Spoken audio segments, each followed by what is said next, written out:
The U.S. launched a new round of military strikes on Iran. That's where we're starting the 7 from the Washington Post. I'm Hannah Jewell. It's Friday, May 8th. Let's get you caught up with today's 7 stories.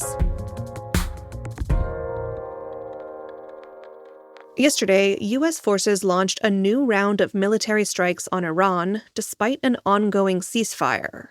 Officials said the strikes were in response to attacks on American warships in the Strait of Hormuz.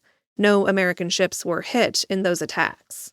The latest violence casts yet more doubt on negotiations for an end to hostilities between the U.S. and Iran.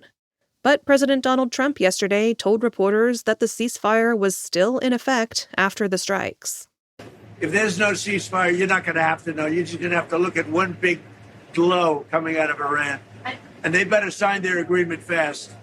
Yes, could you give us an update on what is the latest in those talks? No, the talks are going very well, but they have to understand if it doesn't get signed, they're going to have a lot of pain. They want to sign it. I will tell you, they want to sign it a lot more than I do.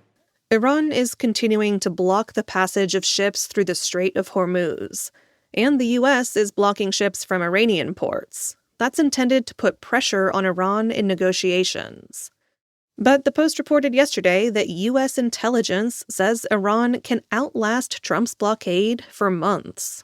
The intelligence assessment also found that Iran still has a substantial arsenal of missiles and drones.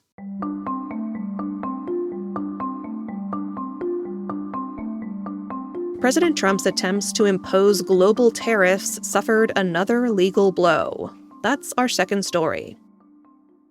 Back in February, the Supreme Court issued a ruling that eliminated most of Trump's emergency import taxes. The president quickly imposed replacement tariffs using a different law. But yesterday, a specialized federal court in New York ruled against those replacement tariffs, saying they were unlawful.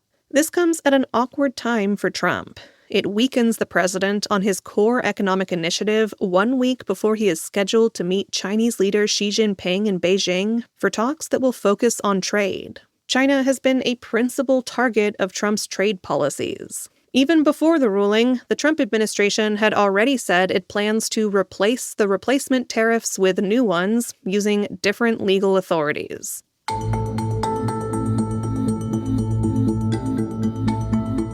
Number 3. Tennessee lawmakers approved a new congressional map to eliminate a Democratic-held seat in the U.S. House. Republicans and Democrats are fighting to redraw voting maps across the country to maximize their advantages in the midterm elections. The latest move took place yesterday in Tennessee. Lawmakers there voted to eliminate a majority black district in the Memphis area, which has long been represented by a white Democrat, Representative Steve Cohen. He is the only Democrat in the state's 9-member delegation. Yesterday, he accused Republicans of deliberately dividing black voters to reduce their electoral power. Somebody who drew the map or told the guy to draw the map, because they do it with computers, somebody told him, divide the black vote up in the 3 districts to where they are a minority and they don't have enough influence to elect a member of their own choosing. That's a mistake. And the people up there were supposed to be working for the good of the state of Tennessee. They're working for the good of Donald Trump. The vote came in response to a Supreme Court decision last week that weakened the Voting Rights Act. That gave Republicans a free hand to reshape majority black districts that routinely elect Democrats. Tennessee Governor Bill Lee, a Republican, has championed the new map and is expected to give it final approval.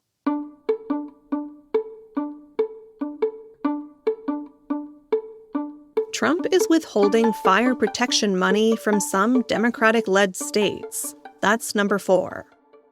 Colorado is facing a dangerous wildfire season this year after an unusually dry winter.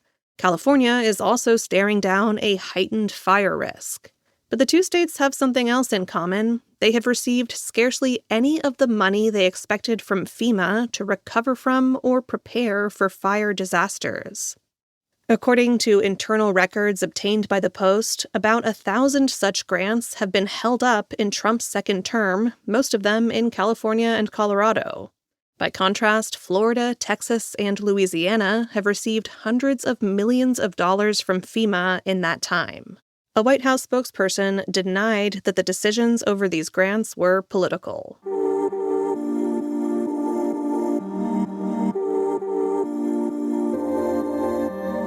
Number 5. There's a key character in Elon Musk's courtroom battle, the mother of 4 of his children. For years, tech executive Siobhan Zillis worked largely outside the public eye as a board member and advisor at the artificial intelligence startup OpenAI. But now, she's a central figure in the legal battle between Musk and his fellow OpenAI co-founders Sam Altman and Greg Brockman. Musk is accusing them in a lawsuit of betraying the organization's founding philosophy. OpenAI has a content partnership with The Washington Post. Zillis was a key go-between as relationships between the co-founders grew increasingly strained. She also had a romantic entanglement with Musk, who was her boss, before becoming her secret sperm donor. Text messages have revealed her struggle to balance her commitments to work with her unusual relationship with Musk. Zillis testified this week in the case that has been spilling billionaire secrets.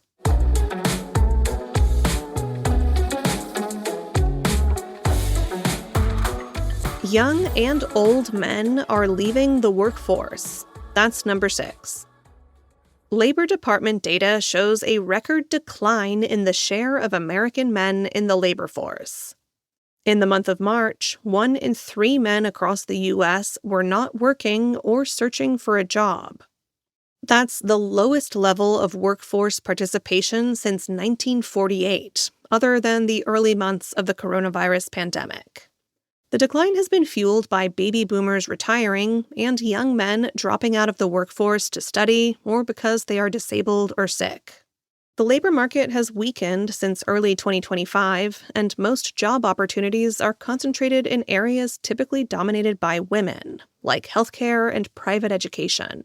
That has policymakers from both parties and economists concerned about future economic growth and an increasing loneliness and disconnection among men.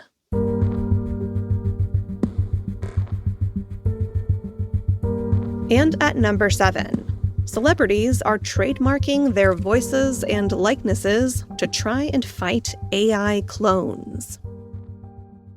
In the age of AI, deepfake videos, images, and audio have falsely represented public figures across the internet.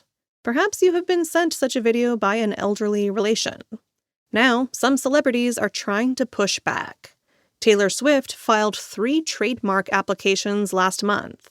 Some legal experts thought she was trying to protect herself from misuse involving artificial intelligence. In recent years, Matthew McConaughey's lawyers have done the same. They registered trademarks with videos, audio files, and images of the actor from the film Dazed and Confused. McConaughey's lawyers described the registrations as a maneuver to halt AI software companies or users from imitating the actor's likeness or voice without his permission. If you are a normal, non-celebrity person, this is probably not a move you need to take. After all, a trademark is designed to protect against commercial use. And anyway, it's unclear if this strategy would actually hold up in court. But the hope is it may still make aspiring deepfakers more wary of making weird AI videos of Swift and McConaughey.